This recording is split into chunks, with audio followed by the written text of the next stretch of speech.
You know that most Saturdays I come on here and give you the highlights of news of what happened over the past week. Well, this week I'm in Australia for business and for some vacation with the wifey, so I pre-recorded this video before I left. We all know what happened earlier this week with the Fed rates, and I promise I will touch on that in next Saturday's video. Not only that, I'm going to tell you exactly what I'm going to be investing in next week because of the Fed decision, and it's going to give me a little bit more time to break out all that information and be able to give you a very solid highlight.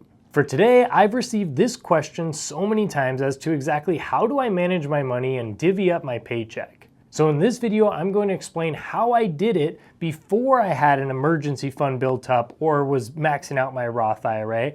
And then also I'm going to show you what I'm doing now, currently in 2025. It should be helpful to you no matter if this is your first finance video that you've ever seen, or if you're a multimillionaire and you're just figuring out how is the best way that I should cut up this paycheck or this income so that you can get very, very rich. Before I go into that, each Saturday I do also answer a question from the comment section in the Saturday video from before. So let me start there, and then we're going to get into the main concept for today's video.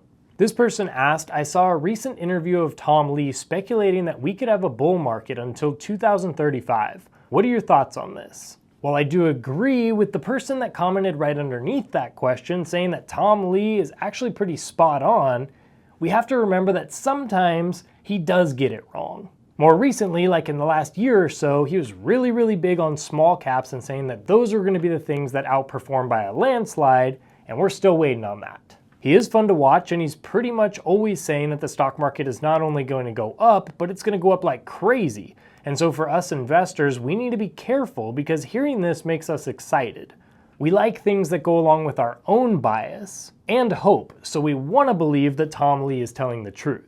So I just looked into recently what he's been saying and why he's saying that we're going to have a bull market until 2035, and what I found was actually pretty spot on. Tom Lee identifies a historical pattern where US bull market peaks have coincided with the peak participation of major generational cohorts in the workforce. Baby boomers peaked around 1999, Gen X peaked around 2018, and millennials are expected to peak around 2035.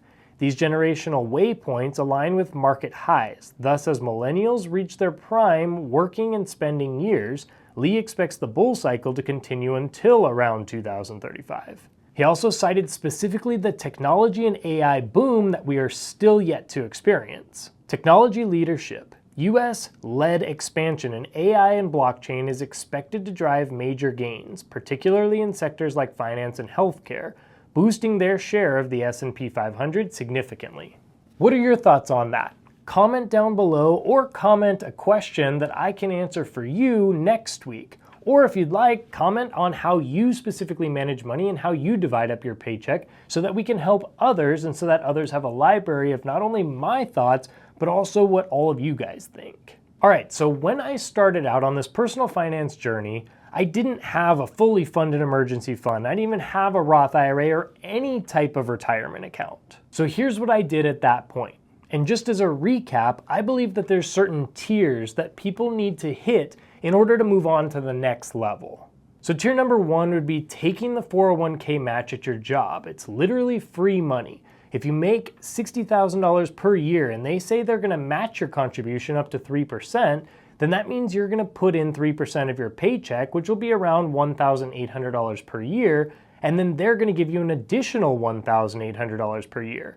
So now you don't make $60,000, you make $61,800. Tier number two next would be to do everything you can to save at least $1,000 in an emergency fund. This is not a small number, but it's definitely not an absolutely huge number, so this is doable. If something big comes along and you need $1,000, but you don't have this saved up, you'll have to put it on a credit card or something that has 20% interest, and that will really hurt you long term. Tier 3, this third step would be to start adding towards a Roth IRA. The Roth is the most powerful retirement account for so many reasons, so I'd work toward maxing that out every year. The other really good thing about the Roth IRA, and the reason why I put this here before adding more to that emergency fund yet, is because you're putting money into the Roth IRA, it's growing tax-free, so hopefully 20, 30, 40 years down the road, that amount of money has grown to so much and it's all tax-free. But the huge thing here is it's almost like another savings account. At any point, you can pull out as much money as you'd like that you've contributed into the Roth IRA.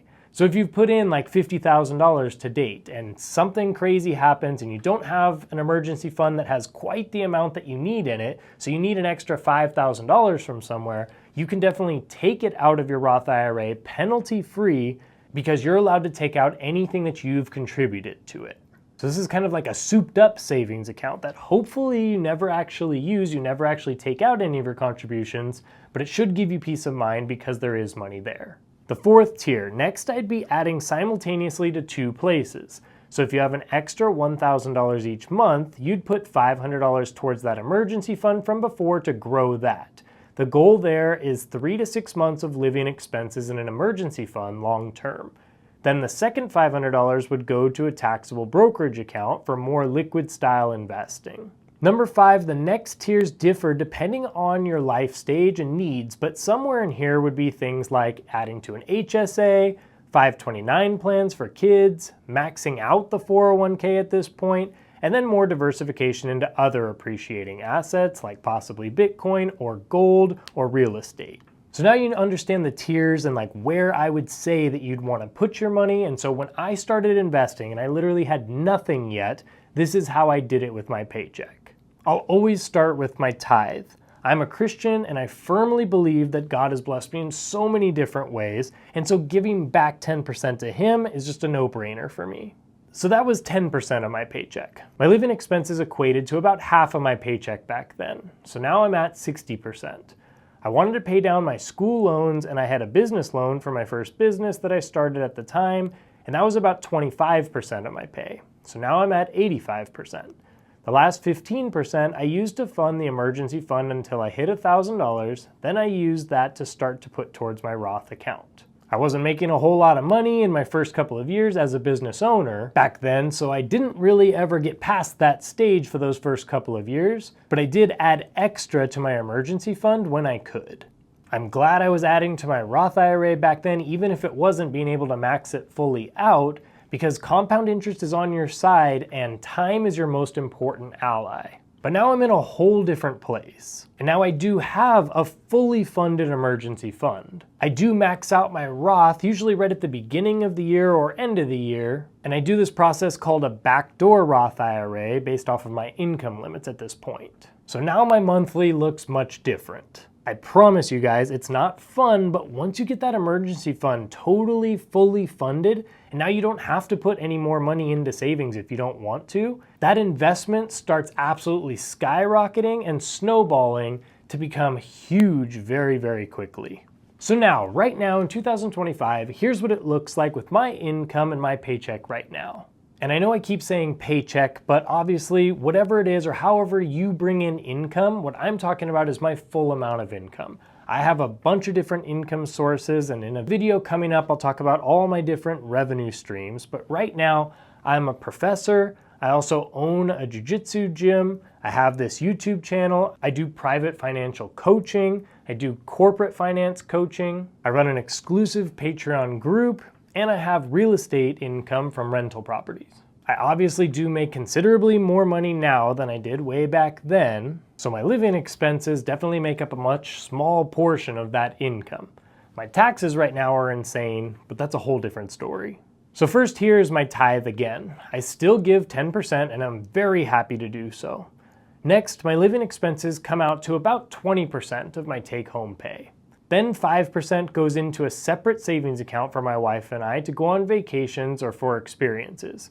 We don't really buy a lot of material things, but going out into the world and experiencing new things is definitely something that we both love very much, and it's something that I will definitely spend my money on every single time. So with the vast majority of my take-home pay now, I just invest most of that in a couple of different ways. About 50% goes to my brokerage to invest in the 3-fund portfolio plus a small number of individual stocks. Then 5% goes towards crypto for Bitcoin and Ethereum. 10% goes into a separate savings account outside of my emergency fund and outside of the vacation fund. This is for my next business ventures that I don't even know about yet, but that I know are going to come across my desk, or for opportunity when the stock market dips like crazy. I love to start and scale new businesses, so if something cool comes across my table, I would love to take a consideration on it. Or if the market drops like crazy, like it did in April of this year, I'll deplete about half of this account, and I did do that this last April, and it worked out quite well. Again, I'd like to hear your thoughts. How do you manage your money? Or what did I leave out? Comment below, and I'll see you next Saturday. Watch either of these videos to keep you going strong in investing. Remember to keep investing simplified.